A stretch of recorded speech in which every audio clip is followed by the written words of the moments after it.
Kia ora koutou, and welcome to this design diary video. This is part of a series that's appearing on the Arkus Games YouTube. Today I want to talk about some of the early steps I did in making the design for Shadow Moon Syndicates, and how I got the game ready for Arkus Games to pick up and publish. Now, one of the funny things about this game is it starts off as a conversation between a friend of mine, Fraser, and myself on Messenger one night, when we were talking about Vampire the Masquerade, and what a Vampire the Masquerade board game would possibly look like. I had some ideas, he had some ideas, and we met up about 3 or 4 days later to talk them over. Unfortunately for Fraser, I'd already made a game by the time he arrived. He thought we were going to be sitting down and making one together. So I introduced him to what would become Shadow Moon Syndicates in, well, certainly not its final form, with a lot in common with what the current game has.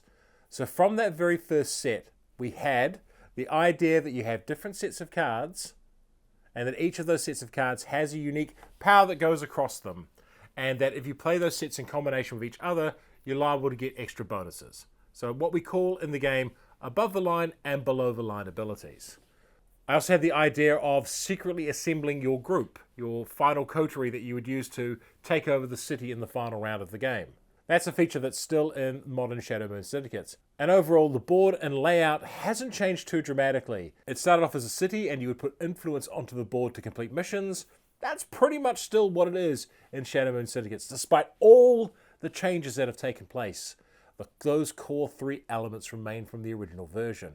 And I'll bring up what the very initial prototype for the cards looked like. What I would do is I would take cards from a card game and sleeve them, and then just cut these little bits out in cardboard and slot them into the card. So you'd have the card art from the other game, and then you'd have all the information there. And this is how the initial prototype of the game was made. And I say, if you're going to get a game design out of your head, get it to prototype stage as fast as humanly possible.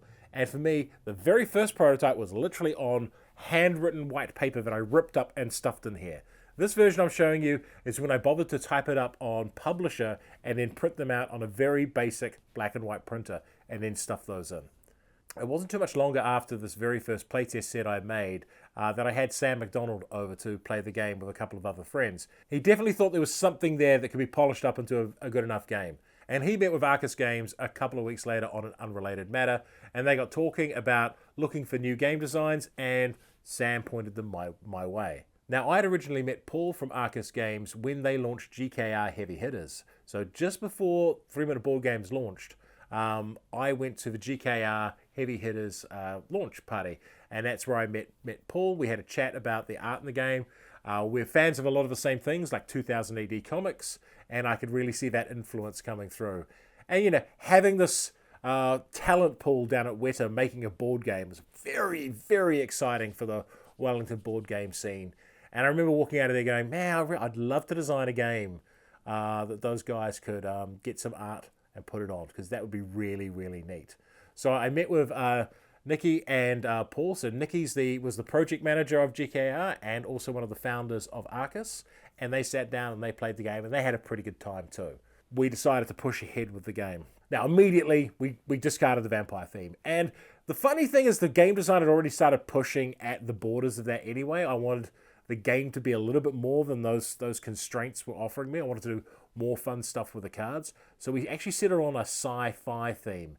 And very early on, we had the idea of a moon with criminal gangs operating on it. And the working title of the game at that point was Smuggler's Moon. And it stayed Smuggler's Moon up until we actually finalized and formalized the name Shadow Moon Syndicates.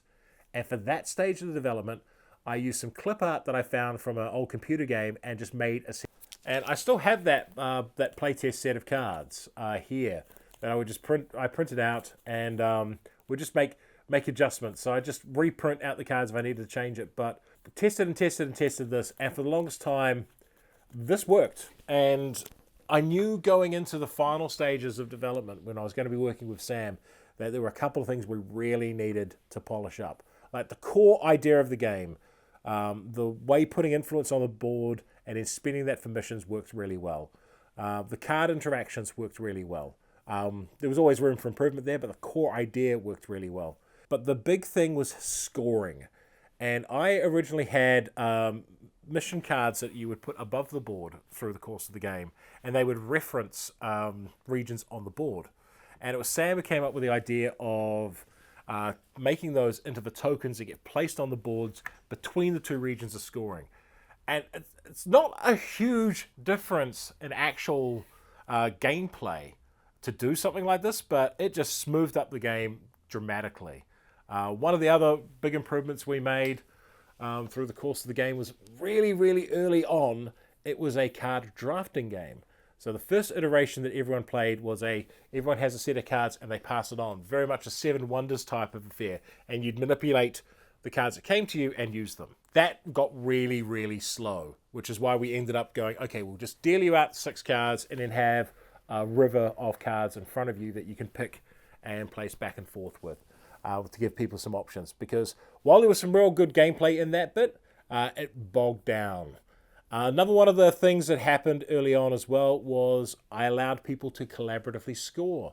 So you could have a region where someone was going to score a mission and they could offer some points to someone else so that they could come in on the mission as well.